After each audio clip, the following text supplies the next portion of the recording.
Hey guys, I'm really excited to be back to my YouTube channel today. Just want to give you guys a quick update of what I've been up to. So I haven't really been active on my YouTube channel because I turned all my focus on my Twitter now. So if you want to check it out, this is my Twitter profile. I post mostly about Bitcoin, crypto, investing, technology, and philosophy. So most recently of today, I discovered something really interesting. And I just want to share this with you guys because I think this deserves an update to what we've been talking about in the past, and that is the issue of inflation. And recently, there has been a lot of headlines in the news that we are seeing labor shortages in the US and in Canada as well. We've seen some labor shortages. So why is this actually happening? Well, we've seen news articles of restaurant owners saying that they've been paying the highest wage they've ever paid ever compared to anyone in the region, but they still struggle to get workers. Now, obviously, there are a multitude of factors. There could be, migrations in the local demographics, people working remotely, people on stimulus checks, and people finding other avenues to make money more creatively, such as online with side hustles and whatnot.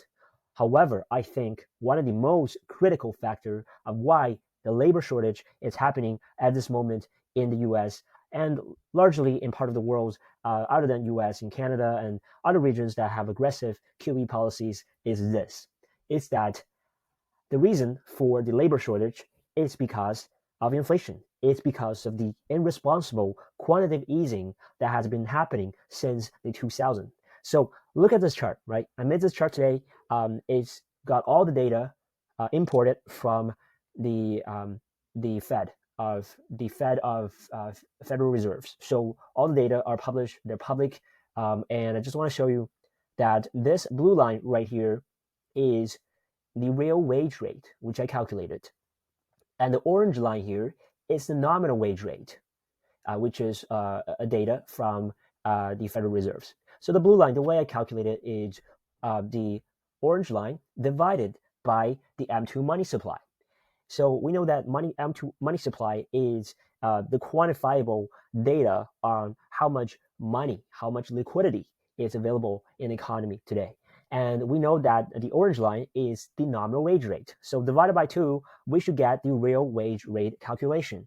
Now, I'm not an economist, so this chart, I know it's not how economists calculate it, but I'm using a practical approach to calculate this. And I don't see there's any problem with this calculation whatsoever. It is a nominal wage rate divided by M2 money supply. So that should give us an objective measure of the real wage rate. So let's take a look at what's been happening. So starting from the 1960s, you see the real wage rate go up and down, but it's limited to this range, right? It's limited to this range like 0.85, 0.8 to 0.95. And then in the starting from the 1980s, we have a really good run in the technology sector, and we have the dot-com bubble that happened in the 1990s up to 2000. And as you can see, the real wage rate really peaked in the year of 2000, and it's been going downhill. So what happened, right? So since the dot-com bubble, the Federal Reserves have had quantitative easing policies, quantitative easing, which is basically printing money, inflating the M2 money supply very aggressively after each economic crisis. So after the dot-com bubble, the economy fell into a recession from the year 2000 to 2003. You can see how aggressive the quantitative easing has been and how it just caused this large drop in terms of real wage. And then just as soon as it started to recover, the real wage rate recovered a little bit by itself, and we had the 2008 financial crisis, which afterwards follows is another round of large quantitative easing. And after the recession, the recession in 2008, we had a period where there's some minor quantitative easing here and there, right? But you can see that the real wage rate still has been falling since the 2008 after the financial crisis. And then just in the past couple of years, 2017 and to 2020, the real wage rate has becoming more stable at this range. And we all know what happened next, which is COVID. So this has caused another huge round of quantitative easing by the Federal Reserves. So look at that, 3 huge drops, right? From three independent, or you can say related, they're definitely related, the economic crisis and quantitative easing that follows. Because of this short-term pain, and the fact that the Fed is just printing their way out of this problem, is just making the problem worse and worse. So now we have got to a point where the real wage has fallen to the point that is um, approximately half of where we were sitting at in the dot-com bubble, and um, that's just very very hard to think about this because compared to the 1960s, the time where your grandparents are still in the workforce, 60 years ago, an average worker today is making 45% less in real wage compared to your grandparents in the 1960s, right? And it's making 55% less than what your parents make in the 1990s. But just think about how much real economic prosperity and growth and technology innovation that have happened in the past 60 years. It's incredible.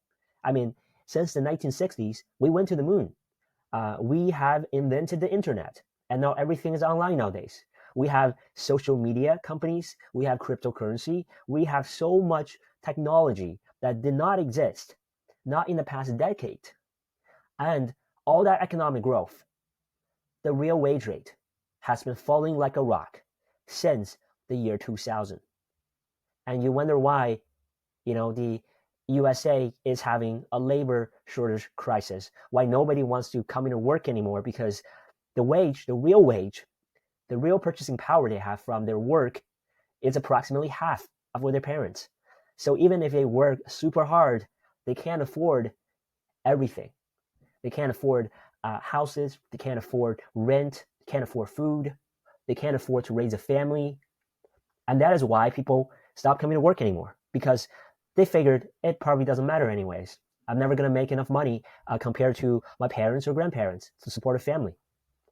So I think this is a very critical issue, and it's something that cannot be ignored. So that's it with today's update. Try to keep the video short. So yeah, if you want to check out my Twitter account, I'm mostly active on Twitter. If any questions, send me a DM on Twitter. I'll try my best to respond. And that's it.